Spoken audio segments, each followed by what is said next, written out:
We're definitely investing a huge amount to make sure that we're fighting misinformation, and there are a number of different ways that we look at this. So the first would be, from a policy standpoint, we would look at content that we would think about in terms of being violative of our policies. So if you look at COVID, for example, we came up with 10 different policies that we said would be violative. Like an example of that would be saying that COVID came from something other than a virus. And we did see people attacking 5G equipment, for example, because they thought that it was causing COVID.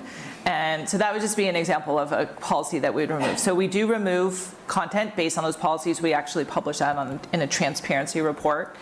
The second one would be really raising up authoritative information. So if you are dealing with a sensitive subject like news, health, science, we are going to make sure that what we're recommending is coming from a trusted, well-known publisher that can be reliable.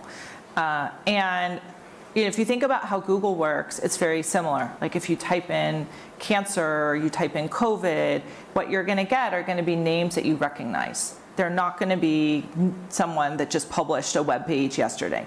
So it's very similar with regard to how we handle that on YouTube.